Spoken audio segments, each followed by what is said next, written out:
I think there are a number of pretty simple ideas that ought to define what the role of intellectuals ought to be. By intellectuals, I just mean people of relative privilege, training, resources, opportunity, an ability to be in a position where you can get involved in some fashion in affairs that matter to human beings. So it's intellectuals. It excludes, for example, a great scientist who just stays in his laboratory and wins his Nobel Prize. It excludes somebody who's working so hard putting food on the table that he just doesn't have time to think about these things. But it includes, in our societies like ours, a large group of other people, for example, anybody related to a university anyhow, because we have these privileges and opportunities. So that's roughly the category. One principle that you'd think would be obvious is that we apply to ourselves the same standards we apply to others, or maybe harsher ones, more stringent ones, but at least the same ones.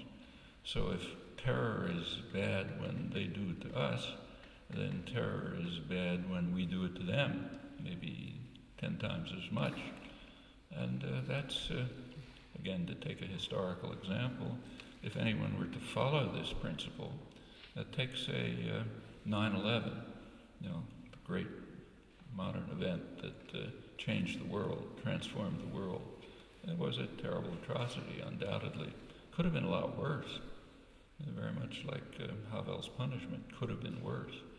So suppose on 9/11 that Al-Qaeda had, say, bombed the White House, killed the president, installed a military dictatorship, murdered thousands of people, tortured tens of thousands of people, established an international terror center in Washington, which started overthrowing governments in other countries and installing comparable dictatorships, carrying out assassinations abroad and so on. Brought in a group of economists, maybe call them the Kandahar boys, who quickly tanked the economy, drove it into the worst depression it had been in maybe in its entire history. Okay, that would have been worse. It happened on 9/11. It happened on 9/11, 1973. It's the overthrow of the Allende government in Chile and the installation of the Pinochet dictatorship. Well, it was a lot worse than, in fact, in Latin America, they often call it the first 9/11. It was incomparably worse than what we call 9/11 by any dimension you can think of. But that one, and it certainly changed the world. It was instrumental in causing the rash of dictatorships that spread over Latin America and much else. Not to speak of what it did to the people of Chile, but that's not in history. If we were to accept the elementary principle that the usual defect, wrong agency, the U.S. was behind it. If we were to accept the principle that we apply to ourselves the same standards we do to others, that's the way we'd be discussing and teaching and thinking about the atrocities of 9/11. Well, needless to say, it's not, though it is in parts of South America. The victims tend to have a somewhat more realistic view of the world than the ones who hold the clubs. So one principle is at least apply to yourselves the same standards you do to apply to others. It sounds simple, but almost never observed. Another is to set priorities.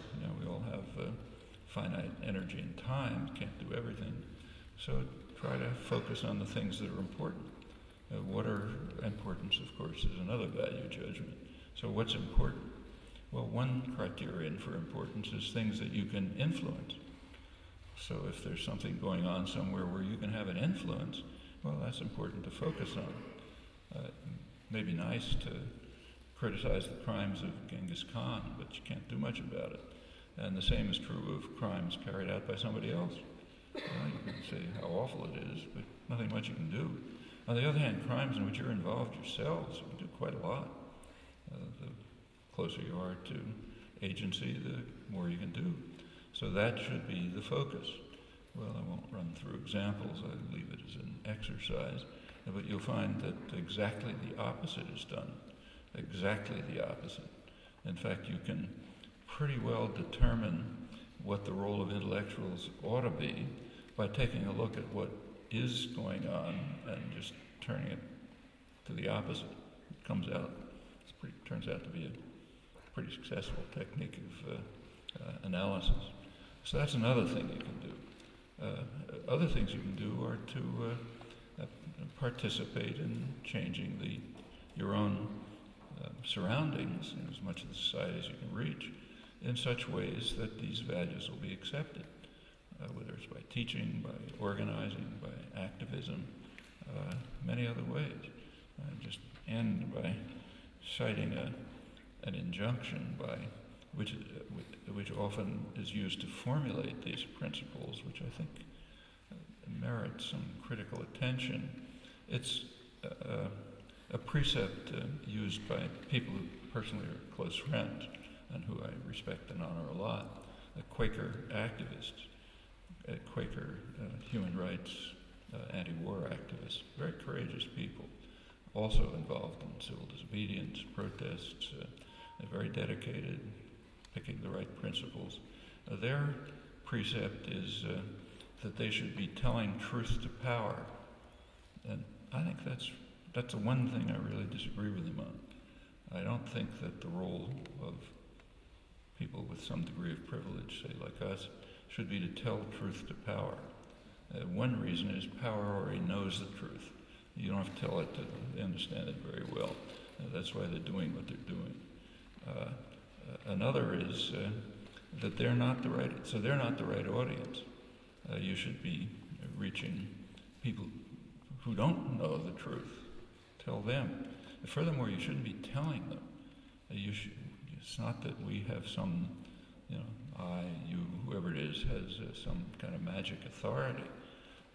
We have our own ideas. They have their ideas.